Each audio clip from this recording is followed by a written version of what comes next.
Hello, everyone. My name is Dawn Marie Galantucci, and I'm a registered dental hygienist. I'm also a certified dental assistant, and I have been a dental hygiene instructor for the last 2 years.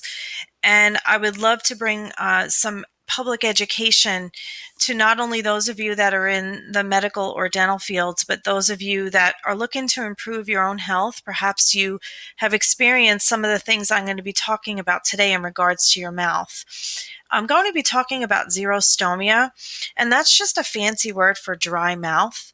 Many people worldwide are suffering from a dry mouth, and for some, it impacts their daily life. And so I'd like to talk to you about some of the causes. Perhaps you can relate to some of these causes, and also the treatment and prevention of problems that could occur as a result of xerostomia.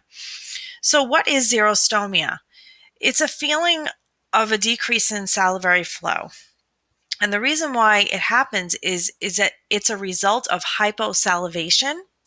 And so xerostomia is the feeling or effect of the hyposalivation. So, and that basically means that there's a lack of saliva. Saliva is very, very important for our mouths to function properly, to have healthy mouths. Saliva has many buffering agents, it has many minerals in it, and protective components to it. So, usually, when we classify xerostomia or dry mouth, it's usually mild, moderate, or severe. In most cases, in the 21 years that I've been a hygienist, I can tell you it is mild. And why do I say that? Well, because of all the patients that I do screen for xerostomia, and I do screen 99% of my patients, they will most often say no, that they do not have xerostomia. But then when I dig a little deeper, and I ask them if perhaps they're chewing their food and they can't swallow it without the aid of water, or they're feeling hoarse or dry throughout the day for no reason. Things like this clue me in that the patient is probably suffering from a dry mouth. So all patients should be screened for xerostomia. Why is it so important? Well, it contributes to increased biofilm, and biofilm is a fancy word for plaque. It's bacteria that forms on our mouth, and while all the bacteria is not bad, when you do not have any saliva washing away the unwanted plaque, you do get an increase in this plaque production, and it builds up on our teeth. It can cause lack of taste, difficulty swallowing, and difficulty with speech. And then, of course, you have the increased risk of the growth of Candida albicans and the development of oral candidiasis, which is a lot more serious than just having a lack of taste or difficulty swallowing. So, a lot of people confuse xerostomia and hyposalivation. Hyposalivation just means little or no saliva content. It's also referred to as salivary gland hypofunction. Xerostomia is the sensation or feeling of dry mouth. There's many causes. At the top of the list is medications. It's the most common cause. Many people do not always read the handouts from their pharmacist that say the side effects of their medications. But if you read through, most of the medications that are on the market have the sub side effect or main side effect as being xerostomia or dry mouth. And while we kind of glance at that and overlook it and don't think it's a big deal, most of the medications we're taking, while they are necessary for our health to be better, in certain situations, it's keeping us from functioning on a day-to-day basis. But the most common side effect of these medications is a dry mouth. Chronic anxiety and depression will also cause that more because of the medications. Dehydration. Many people are often more dehydrated in the winter months than the summer months. And why is that? Well, because we're more conscious of drinking during the summer than we are in the winter. Radiation therapy will also cause that. Same thing with chemotherapy. Autoimmune diseases. The most obvious is Sjogren's, which is a dysfunction of our salivary glands, or disorder or syndrome. But rheumatoid arthritis also will affect us, lupus, diabetes, and there's others as well. Nerve damage. Perhaps some of you have suffered from spontaneous nerve damage, or maybe you've gotten your wisdom teeth taken out and then you'd suffered from a partial paresthesia situation, or maybe it was just for a small period of time, but it's something called trigeminal neuralgia, which can be quite unpleasant, little shocks of pain that go through our jaw or TMJ area. And so that can also cause a change in the way our body functions, and we can develop xerostomia. Bell's palsy is another very common nerve damage. Smoking, which affects a lot of things in our mouth, will also contribute to xerostomia. So I don't endorse any products at all. I'm just giving you an example of some of the different types of things that are out there. Now, I want you to understand that these are not cures by any means. They're just to provide temporary relief. They soothe and moisturize. So any of you that are suffering from a dry mouth or think you are should have a very frank and open discussion with your dentist and your hygienist and your doctor as well, your medical doctor, because there are many, many things that you can purchase over the counter that can help with your dry mouth. There are some prescriptions that we'll talk about in a little bit that will help replenish some saliva, but these are simply a moisturizing or soothing component. Biotin is the most common, which is a rinse. Often that is very temporary and you have to do it multiple times throughout the day.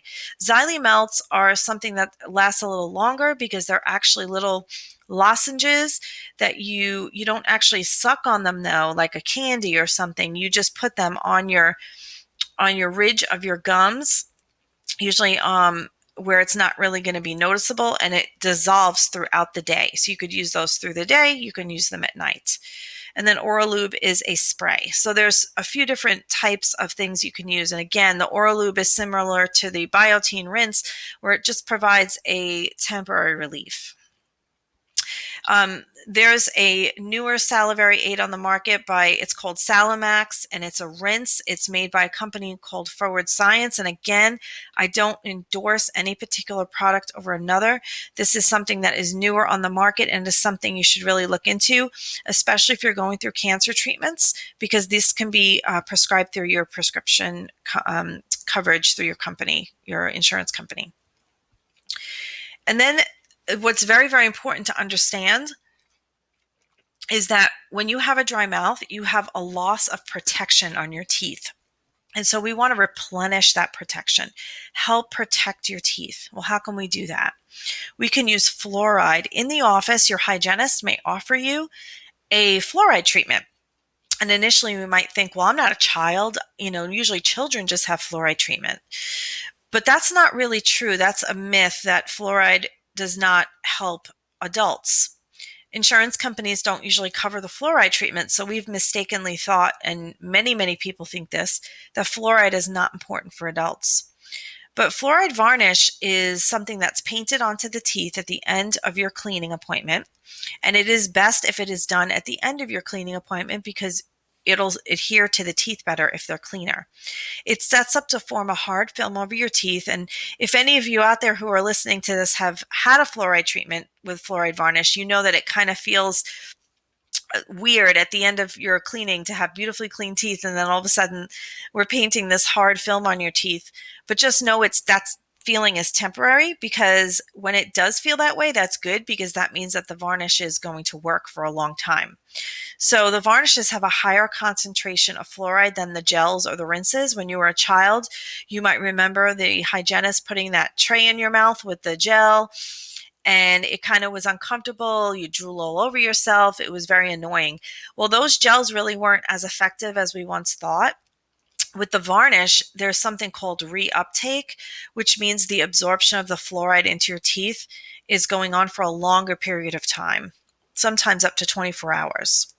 It can reverse or arrest early or incipient caries and prevent cervical caries. Cervical caries are along the gum line near the root of the tooth, where the root begins.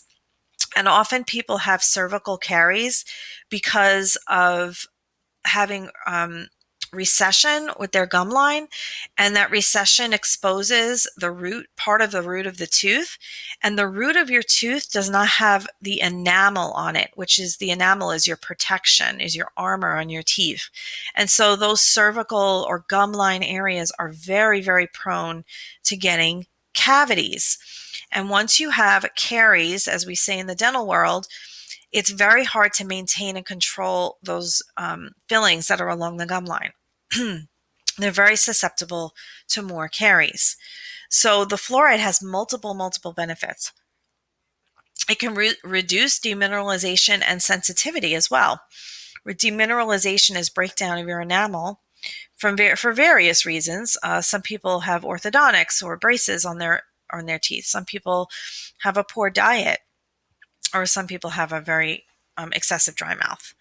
And those of you out there who have sensitive teeth, fluoride is very, very good at helping to control that.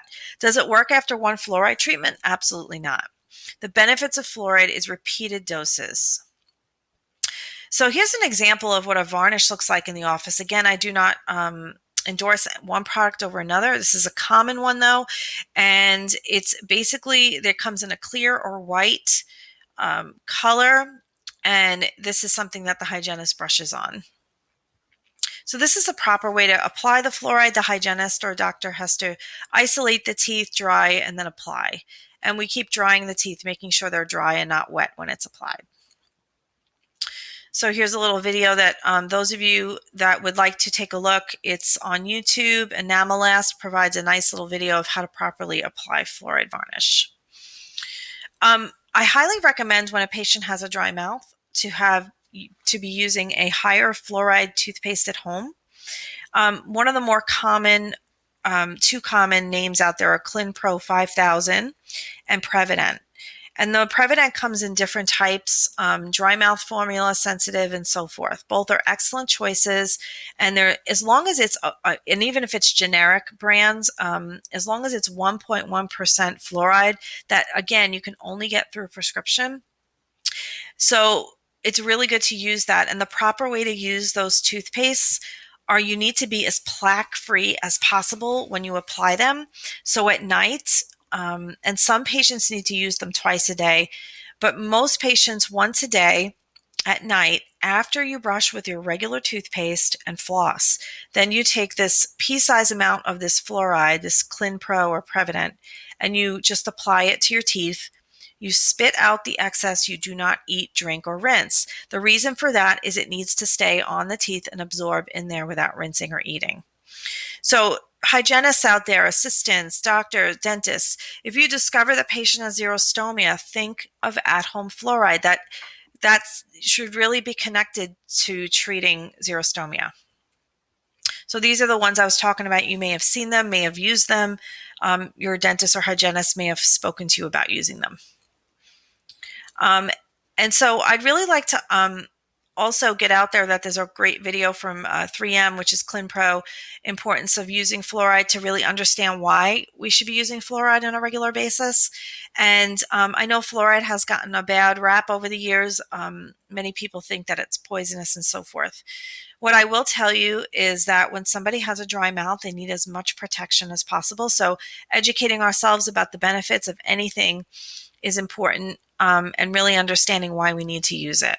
I hope this video was helpful for you to help educate you about the benefits of using fluoride and other products when we have dry mouth.